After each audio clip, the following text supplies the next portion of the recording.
से एक तुम्हें बताना चाहता हूँ, बल्कि पूछना चाहता हूँ आप लोगों से कि जो 4 जून को रिजल्ट आया 18 लोकसभा इलेक्शन का, जिसमें भले ही बीजेपी सबसे बड़ी पार्टी उभर के निकली है, जिसने 240 सीट जीती, लेकिन जो दबदबा, जो खुमार, जो इम्पोर्टेंस नरेंद्र मोदी की थी 2014 और 19 में, वो 2024 में काफुर हो गई, ख़त्म हो गई।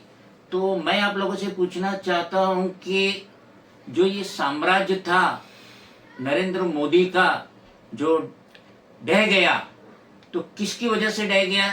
मैं 4 ऑप्शन देता हूं, उनमें से आप बताइए कि इस शख्स की वजह से नरेंद्र मोदी का जो जलवा था, जो दबदबा था, जो 140 करोड़ इंडियन को अपनी उंगली पे नचा रहा था, वो 2024 के 4 जून के इलेक्शन में खत्म हो गया। तो नंबर 1 है राहुल गांधी, नंबर 2 है अखिलेश कुमार यादव, नंबर 3 है उद्धव बाला साहब ठाकरे, और नंबर 4 है एनी अदर। तो आप मुझे बताइए कि इन चारों में से किसकी वजह से नरेंद्र मोदी का पूरा पावर बह गया, ढह गया, खत्म हो गया? सोचा आपने कौन इन चारों में से? तो यकीनन आपने गलत सोचे। ना वो राहुल गांधी है, ना वो अखिलेश कुमार यादव है, ना उद्धव बाला साहब ठाकरे। वो है DY Chandrachud, chief justice of India. क्योंकि यही वो शख्स है जिसने राहुल गांधी की जो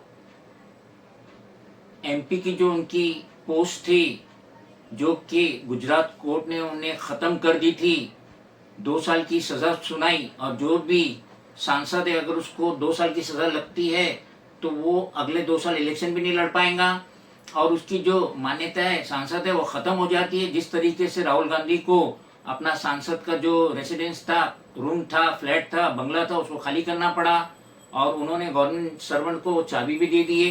तो नरेंद्र मोदी ने हर तरीके से कोशिश की कि राहुल गांधी को कुचल दो, मसल दो, खत्म कर दो, लेकिन ये मर्दे मुजाहिद DY चंद्रचूड़ ने अपने पावर का इस्तेमाल करते हुए, और जैसे कि CJI chief justice of India है, और जो अदालत की मान्यता होती है, जो इंसाफ होता है, वो राहुल गांधी को मिला, जिसकी वजह से वो दोबारा सांसद बन सके, और उसकी वजह से उन्हें जो 2 साल की जेल होने वाली थी उससे भी बच गए। और राहुल गांधी में एक मजीद जोश और जज्बा आया, जो उन्होंने भारत जोड़ो यात्रा की थी, भारत न्याय यात्रा की थी, 10,000 किलोमीटर की जो यात्रा की थी, और छोटे से छोटे सिटीजन को मिले थे, गले मिले थे, अपनाए थे, बातचीत की थी, उनकी दुख बिकता सुने थे।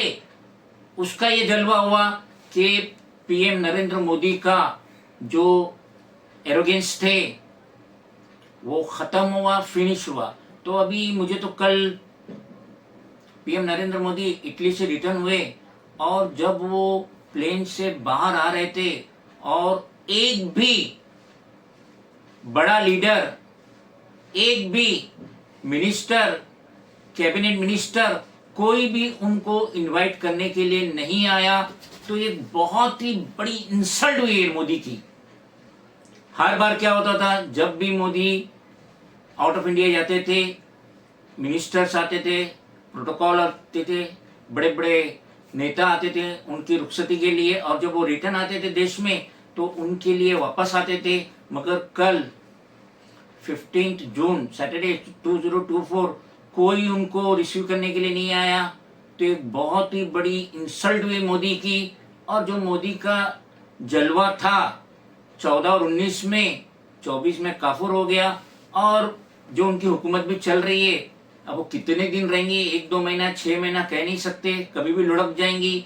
और पार्टी के अंदर भी उनका वो जोश और जज्बा नहीं रहा है, इज्जत नहीं रही है। वहाँ RSS के भागवत भी इनके पीछे पड़ गए, ओपन कह रहे, तनकीद कर रहे हैं। तो जब कल नरेंद्र मोदी प्लेन से बाहर निकले होंगे और नम आंखों से देखे होंगे कि उन्हें रिसीव करने के लिए कोई नहीं आया, तो मुझे यकीन है उन्हें मुकेश का वो गाना जरूर याद आया होगा, मेरा नाम जोकर का, जिसमें वो गुनगुना रहे होंगे, दिल्ली में जाने कहाँ गए वो दिन, कहते थे तेरी राह में नज़रों को हम बिछाएंगे, चाहे कहीं भी तुम रहो, चाहेंगे तुमको उम्र भर, तुमको ना भूल पाएंगे।